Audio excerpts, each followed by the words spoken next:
안녕하세요. 반갑습니다. 서울대 아시아연구소 서아시아센터 연구원으로 있는 한하은입니다. 오늘 함께 나눠볼 주제는 튀르키예에서 한류의 현황과 상황이 현재 어떠한지 알아보는 것입니다. 제목에서 볼 수 있듯이 튀르키예에서 한류는 튀르키예 정부와 한류 팬 사이에 긴장이 있음을 알 수 있습니다. 국가와 수용자들 사이에 긴장이 존재하는 튀르키예 한류를 함께 알아보겠습니다. 튀르키예에서 한류는 2005년 테레테라는 국영 방송국에서 방영한 대장금에서 시작되었습니다. 드라마를 시작으로 K-팝, 영화, 예능까지 이어져 튀르키예는 지금까지 한류 대표국으로 자리매김하고 있습니다. 한류가 시작된 지 20년이 다 돼가는 이 시점에서 한류를 접속하는 플랫폼도 튀르키예 정부의 입장도 또 선호하는 한류 콘텐츠도 팬덤 양상도 한류가 시작된 초기와 가장 절정기였던 중기 때와는 사뭇 다른 모습입니다. 주요 플랫폼은 유튜브, 넷플릭스, 인스타그램 등이 있습니다. 정부의 입장을 보면 초기와 중기 때 모든 한국 문화 콘텐츠를 선호하는 모습을 보였었다면 지금은 경계하는 모습을 보이고 있고 특별히 K-팝을 선호하지 않는 태도를 볼 수 있습니다. 팬덤 양상도 많이 변하였는데요. 정부의 한류 경계에도 불구하고 SNS 팬페이지를 통한 온오프라인의 활동 규모는 초기에 비해선 많이 커진 모습입니다. 2018년부터 작년 2023년까지 한국 드라마와 음악 소비량을 보면 그 소비량이 확실히 줄어든 모양을 볼 수 있습니다. 한류 지수도 주목할 만합니다. 한류 지수를 대표하는 한류 현황 지수와 한류 심리 지수를 보면 튀르키예는 한류 대중화 단계에 도약하지 못하고 한류 확산 단계에 머물러 있음을 볼 수 있습니다. 그리고 한류 고성장 그룹이 아니고 중간 성장 그룹임을 알 수 있습니다. 이런 한류 지수에 대해 조금 더 구체적으로 알아보겠습니다. 한류 현황 지수는 한류의 현재 인기와 대중화 정도를 나타내는 지수인데요. 한국 드라마, 예능, 영화, 음악, 패션, 뷰티, 음식 등에 대해 현지 국가에서의 인기 정도를 1점에서 5점까지 평가합니다. 튀르키예는 3.06으로 한류 확산 단계에 해당하고 한류 대중화 단계에는 미치지 않는 것을 볼 수 있습니다. 또한 한류 심리 지수는 한류의 성장 또는 쇠퇴 정도를 나타내는 지수로 한국 대중문화 상품에 대한 응답자의 관점에서 1년 전 대비 1년 후 전망으로 나누어 100점을 기준으로 환산하는 것인데요. 튀르키예는 129.55로 한류 중간 성장 그룹에 해당하고 한류 고성장 그룹에는 속하지 못하고 있습니다. 새롭게 한류가 시작된 중동의 사우디아라비아, 아랍에미레이트, 카타르 등 무서운 성장세와는 달리 한류 1단계와 2단계를 거쳐 성장세를 이어온 튀르키예는 한류 3단계에서는 정체기인 것처럼 보입니다.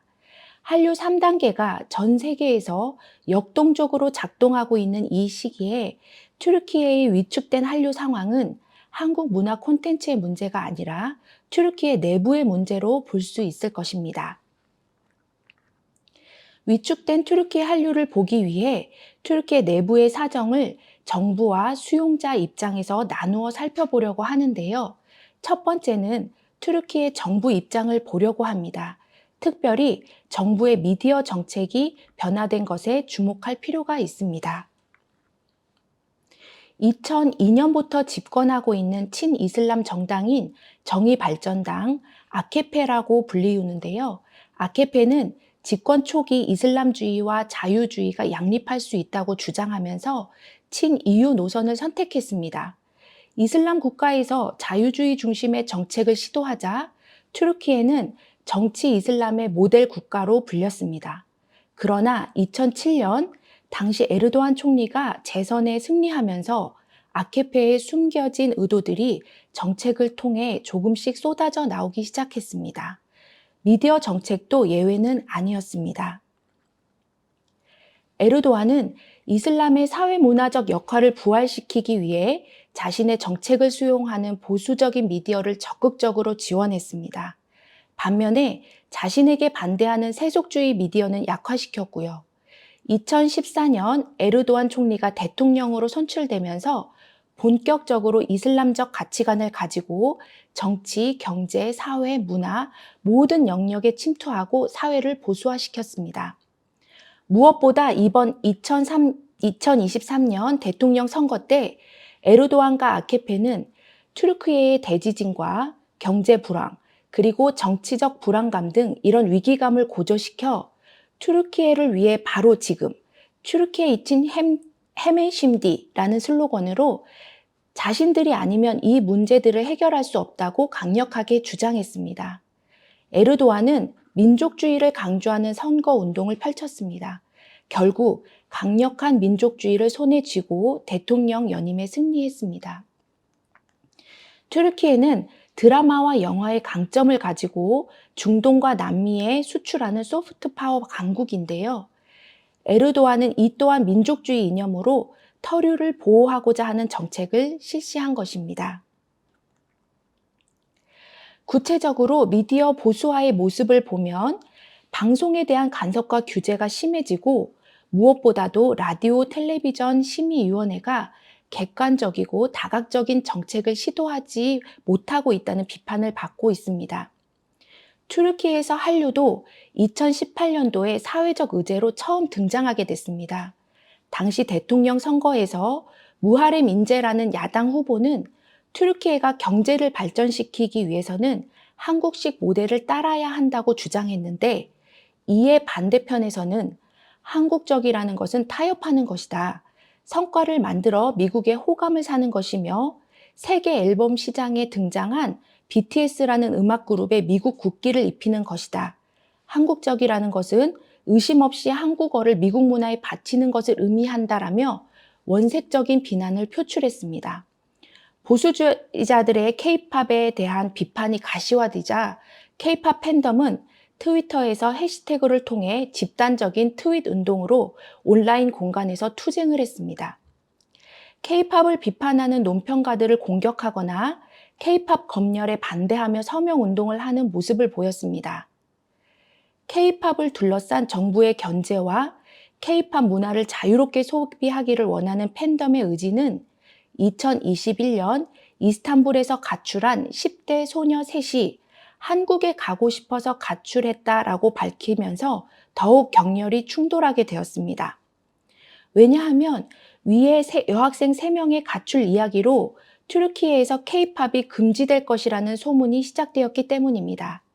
가족사회부에서 K-팝이 젊은이들을 가족으로부터 떼어내고 남녀 정체성에 문제를 주기 때문에 K-팝을 금지시키겠다고 했다는 소문이 들끓었습니다.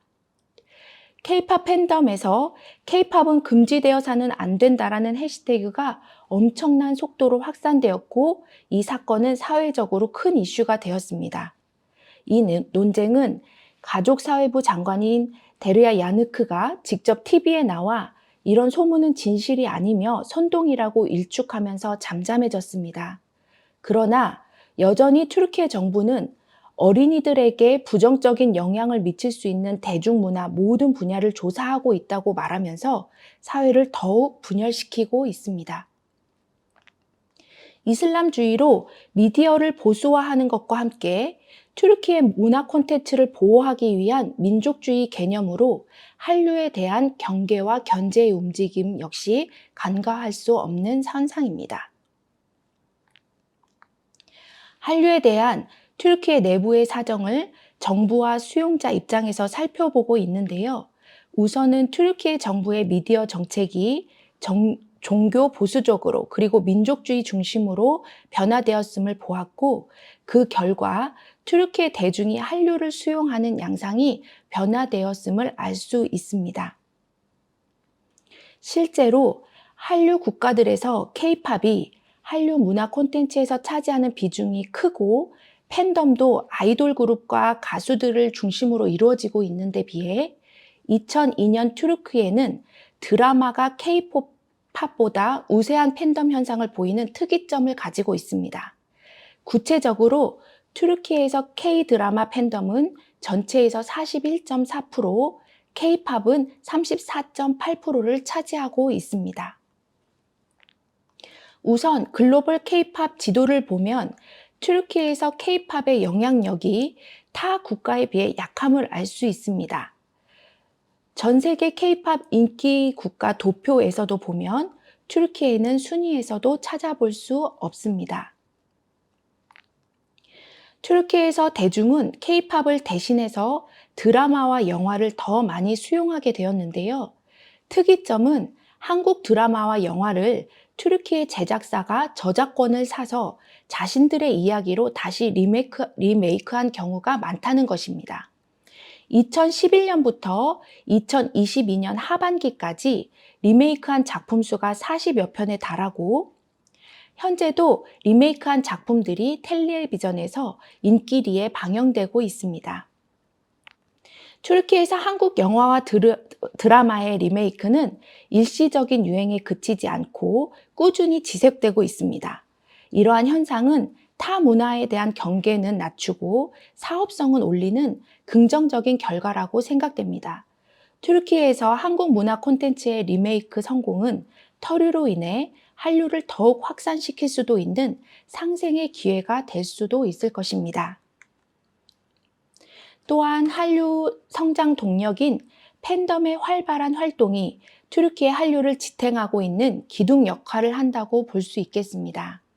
2022년도 지구촌 한류 현황이라는 보고서에 따르면 튀르키예에 226만 323명의 한류 동호회 회원이 있으며 유럽 지역으로 분류되는 튀르키예는 동호인 수로 러시아 다음이고 동호회 유형은 위에서 밝혔듯이 드라마가 41.4%, 음악은 34.8%로 드라마가 음악보다 우세한 팬덤 현상을 보여주고 있습니다.